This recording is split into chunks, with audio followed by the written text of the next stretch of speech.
Hello and welcome back to art class. Today's the final week for our Zentangle sculpture project. We're gonna actually assemble it today.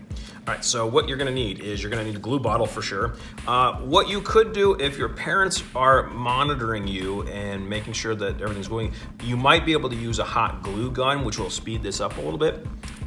Because hot glue tends to dry a bit faster or cool a little bit faster. But I am going to use regular Elmer's glue for this, so if this is what most people have. But a hot glue gun could make this go a bit faster for you, as long as your parents are okay with watching you and monitoring you. Okay. You're going to need all your rolled up pieces. Okay.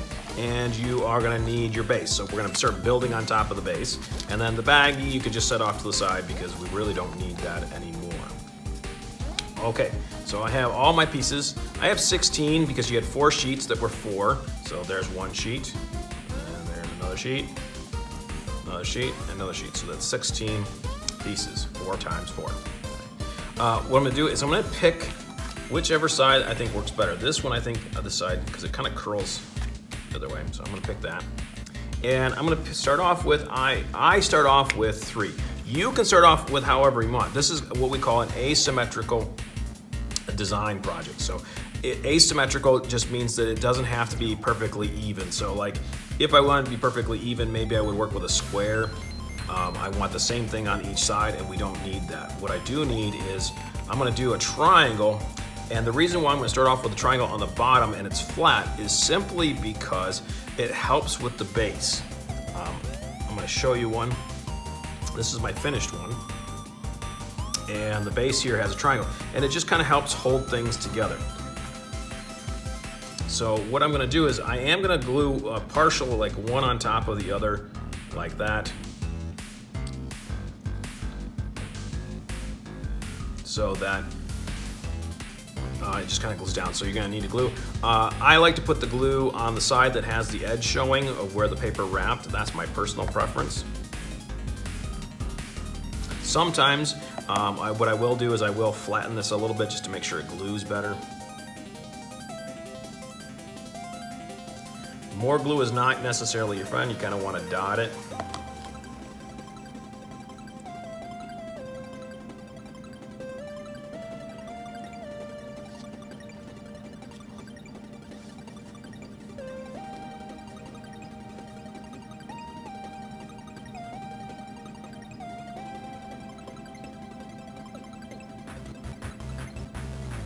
On this one, I'm only putting glue where they're actually going to touch something.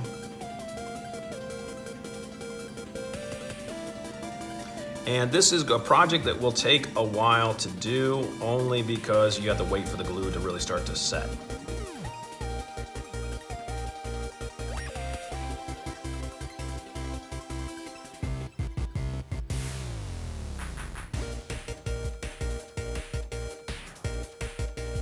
Okay, once you have the base done, you can start to build up. And in order to build up, you're gonna probably want a few pieces going up. And so it means you're gonna be gluing on the ends. You're gonna have to put some glue wherever it touches another piece just to make sure it secures.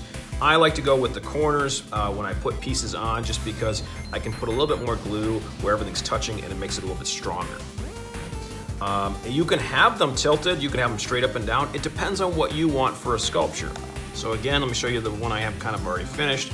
Is I have some that are tilted, I have some that are straight. Here's a tilted one, some that are straight.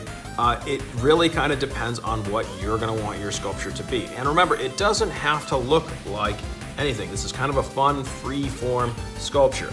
And some people will be a little disappointed that we only have 16 pieces to work with. You are more than welcome to, if you want, and you get really going on this and you're really enjoying it, make another set of sheets to do, roll them up, glue them, and then keep building. You can make this as big as you want. I do want you to use the 16 pieces, but you will need to make the call on how many more, if you want more to do. I'm trying to think about how I want mine. So what I'm going to do is I'm just going to keep building. And I'm going to fast forward. This will probably take you a little while. It's actually really easy, but the biggest problem, as I said before, is waiting for the glue to dry. This is where a hot glue gun can kind of come in handy because it's a bit faster. But you got to be careful. Hot glue guns can be very messy, and you got to know what you're doing with one. So that's where mom and dad kind of come in handy for that one. All right, so I'm going to fast forward as I build with this one.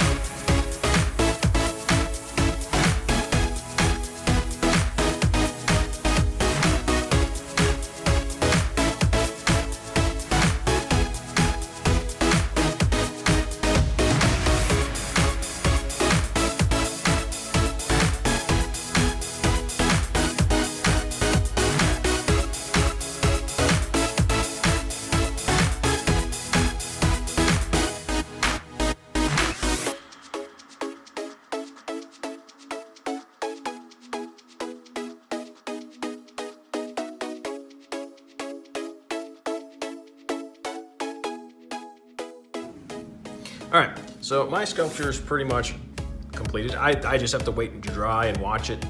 Pieces might fall a little bit because a lot of it's balancing. When you're done with it, you're gonna need to take about 2 or 3 pictures. You're gonna need one top, and I'm gonna use this one. So you want a picture from the top, you're gonna want a picture from the side, and a couple angles. So you're gonna need to send me, let's say, 3 photos. One from the top, one from one side, and one from another side. Okay?